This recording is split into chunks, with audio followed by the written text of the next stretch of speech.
नमस्कार दोस्तों, अगर आपकी इनकम टैक्स स्लैब के अंदर आती है तो आपको सरकार को अपनी इनकम से कुछ परसेंट देना पड़ता है।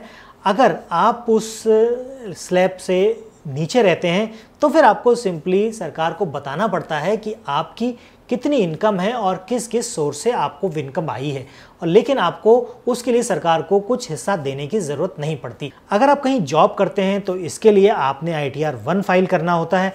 अगर आप कहीं बिजनेस करते हैं, आपका कोई बिजनेस है, तो उसके लिए ITR 4 फाइल करना होता है। अगर आप ITR 1 फाइल करते हैं जॉब के केस में या नौकरी के केस में, और साथ ही आपका कहीं कैपिटल गेन भी है, शेयर मार्केट से भी इनकम आ रही है, म्यूचुअल फंड या फिर F&O से आपकी इनकम आ रही है, तो फिर आप ITR 1 फाइल नहीं कर सकते। उसके लिए आपको ITR 2 फाइल करना होता है, जिसमें आपकी सैलरी के साथ साथ आपके ये शेयर मार्केट, म्यूचुअल फंड या फिर F&O की इनकम भी दिखानी होती है। इसी तरह से अगर आप बिजनेस करते हैं और बिजनेस के साथ साथ आपकी कैपिटल गेन की भी इनकम है, शेयर मार्केट से, म्यूचुअल फंड से या F&O से भी आपकी इनकम आ रही है, तो इसके लिए आप फॉर्म 4 फाइल नहीं कर सकते। इसके लिए आपको ITR 3 फाइल करना होगा। तो दोस्तों, आज के वीडियो में हम सीखेंगे कि किस तरह से आप ITR 1 बहुत ही आसानी से और सरलता से कैसे फाइल कर सकते हैं। इसके लिए आपको कहीं जाने की ज़रूरत नहीं, PC पर चलते हैं और देखते हैं इस पूरे प्रोसेस को। ITR 1 फाइल करने के लिए आपको जाना होगा इनकम टैक्स की वेबसाइट पर।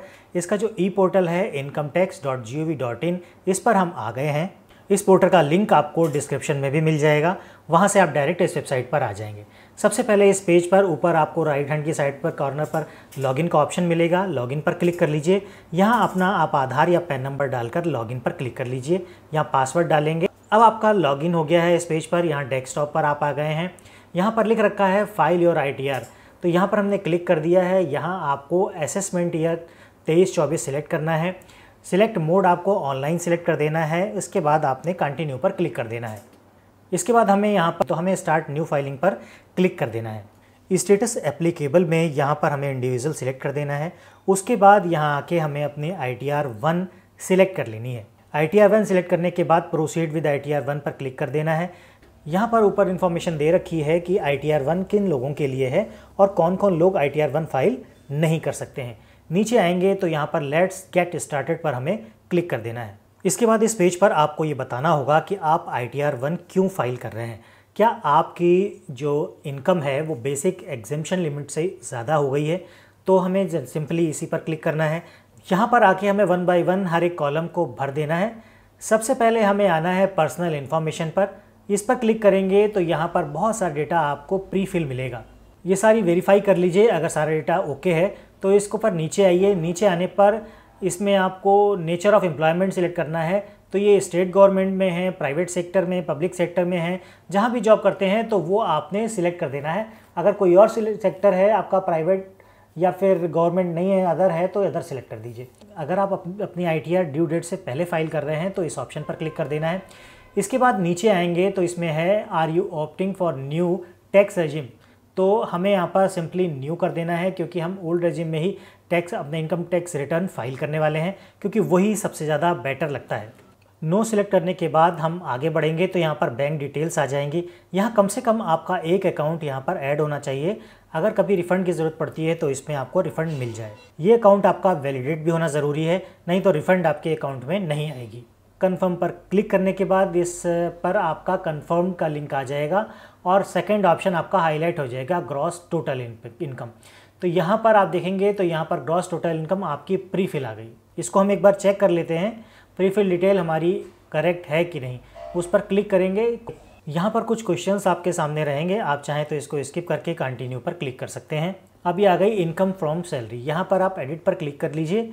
यहाँ पर जो डिटेल आपको, जो इनकम आपकी दिखाई दे रही है, वो आपको वेरीफाई करनी होगी। फॉर्म 16 से फॉर्म 26 AS भी आपको चेक कर लेना चाहिए। AIS और फॉर्म 26 AS आपको इसी पोर्टल से मिल जाएगा, जबकि फॉर्म 16 आपको आपके एम्प्लॉयर से मिलेगा। ये फॉर्म 16 एम्प्लॉयर से हमने ले लिया है। उसके बाद इसमें 2 पार्ट्स होते हैं, पार्ट A और पार्ट B। सबसे पहले ये चेक कर लेते हैं कि जो आपको फॉर्म 16 मिला है वो असेसमेंट ईयर 2023 और 24 का ही होना चाहिए। अब इसको मैच कर लेते हैं फॉर्म 26AS और AIS की डिटेल से। अब हम डाउनलोड करेंगे फॉर्म 26AS और AIS। तो 26AS डाउनलोड करने के लिए ई फाइल पर जाएंगे, इनकम टैक्स रिटर्न पर जाएंगे और सबसे नीचे आएंगे तो सेकंड लास्ट ऑप्शन को मिल जाएगा व्यू फॉर्म 26AS। इसके बाद कंफर्म करेंगे, नीचे क्लिक करके प्रोसीड पर क्लिक करेंगे। क्लिक करने के बाद नीचे आपको एक लिंक मिलेगा, क्लिक के बाद उसको क्लिक करेंगे। यहाँ असेसमेंट ईयर 23-24 सिलेक्ट करने के बाद HTML कर दीजिए और इसके बाद व्यू डाउनलोड पर क्लिक कर दीजिए। उसके बाद एक्सपोर्ट एज PDF पर क्लिक कर दीजिए। आपके सामने फॉर्म 26AS PDF के रूप में आपके सामने आ जाएगा। इसको ओपन कर लीजिए। इसमें हमें ये देखना होगा कि असेसमेंट ईयर 23-24 का ये होना चाहिए, जिसमें फाइनेंशियल ईयर 2022 और 23 होना है। फॉर्म 26AS में इंश्योर करना है कि आपकी जो डिटेल्स है वो अप्रैल 22 से मार्च 2023 तक की 12 महीने की कंप्लीट डिटेल यहाँ पर होनी चाहिए और ये अमाउंट जो है टोटल वो फॉर्म 16 से मैच होना चाहिए। अब हम इसको फॉर्म 16 भी चेक करेंगे तो उसमें देखते हैं, ये देखिए हमने यहाँ पर देख लिया है, इनका 4 क्वार्टर का टोटल दे रखा है और यहाँ से मैच होना चाहिए। देखिए मैच कर रहा है और इसी तरह से ये टोटल टैक्स डिडक्टेड जो यहाँ पर दिखाई दे रहा है वो भी 12 महीने का होना चाहिए और जो उसका टोटल है वो हमारे फॉर्म 26AS से मैच भी करना चाहिए। तो ये देखिए फिगर हमने मैच करा ली है, दोनों फिगर सेम हैं। तो फॉर्म 16 और 26AS का फॉर्म हमारे मैच हो गए हैं। अब इसको AIS से मैच करके देख लेते हैं। सर्विसेज में जाते हैं तो यहाँ पर एनुअल इन्फॉर्मेशन स्टेटमेंट यानी AIS पर क्लिक कर देना है। प्रोसीड पर क्लिक करने के बाद यहाँ पर आप AIS पर जाएंगे। इसके बाद हमें TIS पर क्लिक कर देना है। TIS में यहाँ पर आपकी सैलरी दिखाई दे गई और ड्राइव्ड वैल्यू आपकी दिखाई देगी। इस फिगर को आप मैच करेंगे तो यही फिगर आपको फॉर्म 26AS और AIS में मैच करती हुई दिखाई दे जाएगी। इसीलिए ये डेटा मैच करना बहुत ज़रूरी होता है। अब आप देख रहे हैं कि फॉर्म 16, फॉर्म 26AS और AIS ये तीनों डेटा हमारे एक जैसे मैच हो गए हैं। मैच होने के बाद ही हमें आगे प्रोसीड करना है। अब हम चेक करते हैं अपने फॉर्म 16 का B पार्ट, जिसमें ये कुछ डिटेल्स दे रखी है, उस डिटेल्स को मैच करते हैं। इसको नीचे आइए, फॉर्म ये पार्ट B में हम आ गए हैं। यहाँ पर कुछ डिटेल्स दे रखी है जो हमारे जो ITR की जो डिटेल्स है उससे एकदम मैच कर रही है। तो वो सारी चीज़ें हम यहाँ पर टैली कर लेते हैं और उसको हम चेक कर लेते हैं। ये देखिए मैच हो रही है, हमारी जो फिगर मैच हो गई। उसके बाद यहाँ पर ये ज़ीरो है, ये प्रॉफिट एंड यहाँ पर दे रखा है income from retirement benefits account maintain in notified country U/S89A। अगर इसके कैटेगरी के अंतर्गत आपको कोई बेनिफिट मिल रहा है, फॉरेन में अगर कोई आपको बेनिफिट मिल रहा है रिटायरमेंट का तो उसको यस कर दीजिए, नहीं तो आप इसको डिलीट कर दीजिए। इसके बाद हमें यहाँ पर एग्जाम्प्ट अलाउंस अपने चेक करने हैं। इसको हम चेक कर लेते हैं। यहाँ पर आपका एक ही अलाउंस है जो हाउस रेंट अलाउंस दिख रहा है, तो वो हम यहाँ पर चेक करेंगे और यहाँ पर हम इसको भर देंगे। यहाँ जाएंगे नेचर ऑफ एग्जाम्प्ट अलाउंस में और नीचे आएंगे। नीचे आने पर हम यहाँ पर रेंट वाला चेक करते हैं 1013A। इसमें हमने हाउस रेंट वाला सिलेक्ट कर दिया और जो फिगर यहाँ पर दिख रहा है पर फिल कर देना है। फॉर्म 16 का पार्ट B से साइड डिटेल में मैच करा दी है। अब हम डिडक्शन देख लेते हैं। नीचे आएंगे, नीचे आने पर यहाँ पर डिडक्शन दिखा रहा है, डिडक्शन अंडर सेक्शन 16। यहाँ पर 3 डिडक्शन का कॉलम है, यहाँ पर भी 3 डिडक्शन का कॉलम है। सबसे पहले आपको स्टैंडर्ड डिडक्शन दिखा रखा है, फिर entertainment deduction 0, tax professional tax की डिटेल्स अगर यहाँ पर नहीं आ रही है तो 2500 यहाँ पर हम फिल कर देते हैं। इसके बाद ये सैलरी की डिटेल हमने फॉर्म 16 के पार्ट B से कम्प्लीटली मैच करा ली है। अब आ जाते हैं इनकम फ्रॉम हाउस प्रॉपर्टी से। अगर आपका कोई होम लोन चल रहा है और आपका इंटरेस्ट आप उसको पे कर रहे हैं तो उसमें आप यहाँ पर ऐड कर सकते हैं। उसके लिए आपको अपने बैंक से इंटरेस्ट की डिटेल्स लेनी है, इंटरेस्ट सर्टिफिकेट लेना है और यहाँ पर हमें फिल कर देनी है। जो भी आपको डॉक्यूमेंट्स मिला है उसके आधार पर यहाँ पर आपने type of house property self occupied डाल देंगे और यहाँ पर interest payable on borrowed capital जो भी आप इंटरेस्ट दे रहे हैं वो डाल दीजिए। एरियाज़ कुछ अगर है तो वो डाल दीजिए, नहीं तो यहाँ पर 0 है तो 0 डाल दीजिए। ये डेटा जो भी आप भरेंगे इसका प्रूफ आपके पास होना चाहिए। इनकेस फ्यूचर में कभी कोई क्वेरी आती है तो उसका आपको रिप्लाई करना पड़ेगा, ये प्रूफ आपको सबमिट करना पड़ सकता है। तो ये होगा इनकम फ्रॉम सैलरी और इनकम फ्रॉम हाउस प्रॉपर्टी। अब थर्ड ऑप्शन हमें मिल जाएगा इनकम फ्रॉम अदर सोर्सेज।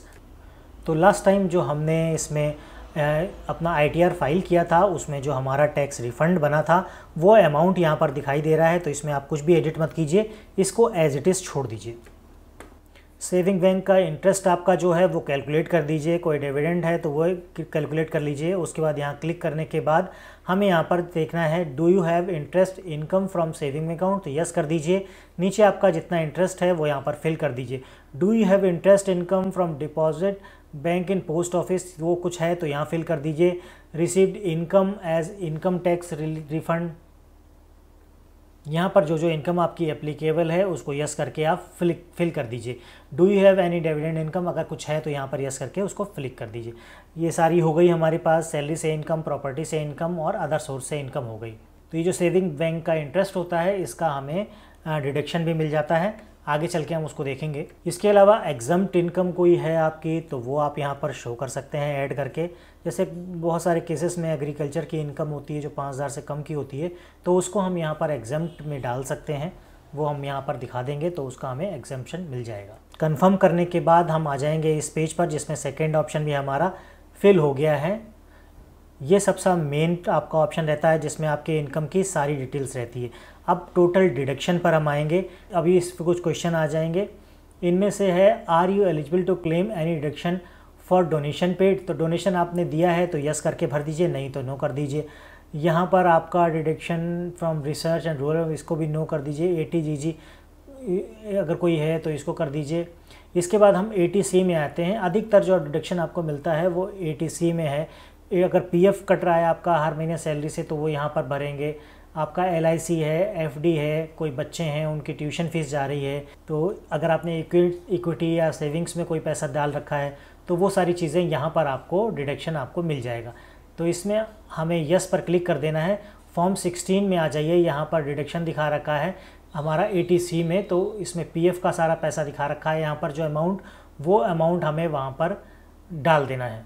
इसके साथ ही हमारा जो होम लोन का प्रिंसिपल अमाउंट है वो भी, उसका भी हमें डिडक्शन लेना है, तो वो भी हम यहाँ पर ऐड कर देंगे।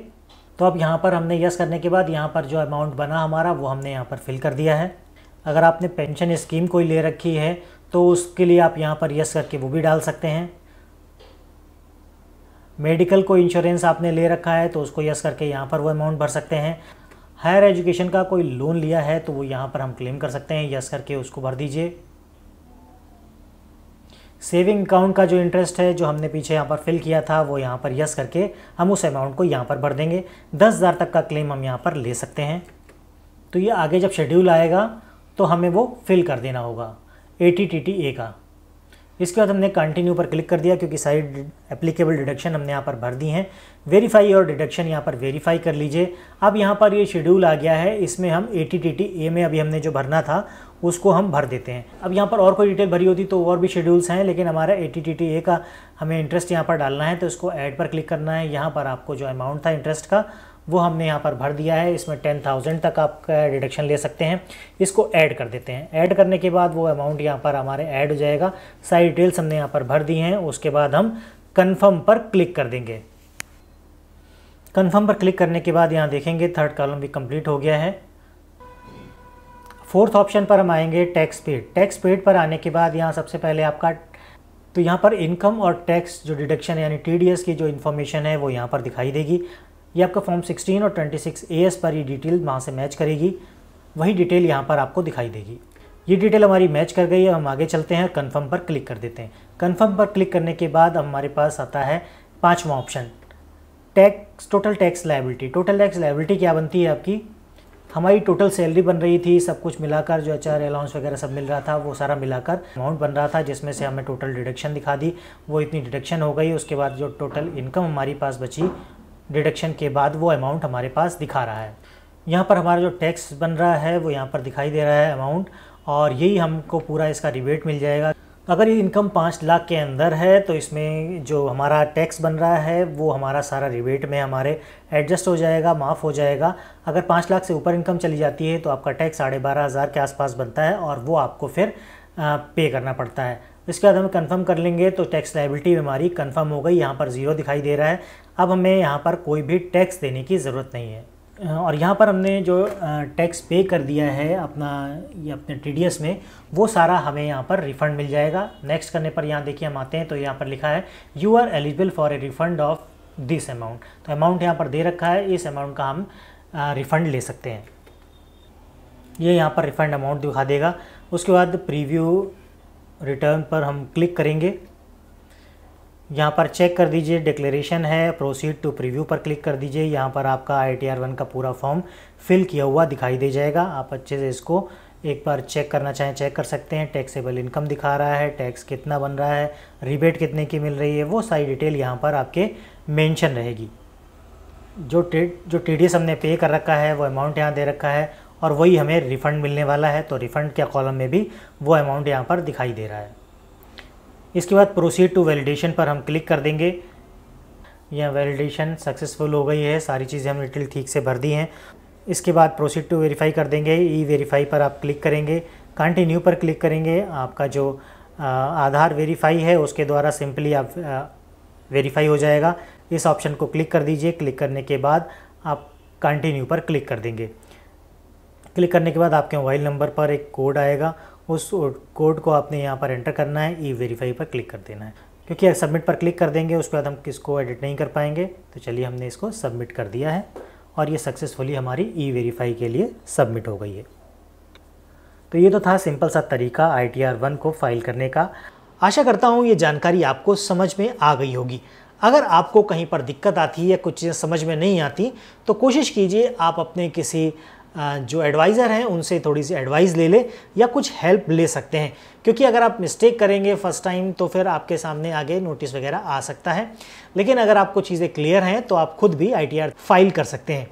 आशा करता हूँ जानकारी आपको अच्छी लगी होगी। वीडियो अच्छा लगा है तो इसे लाइक कर दीजिएगा। चैनल पर नए हैं तो इसी तरह की वीडियो देखने के लिए चैनल को सब्सक्राइब भी कीजिएगा।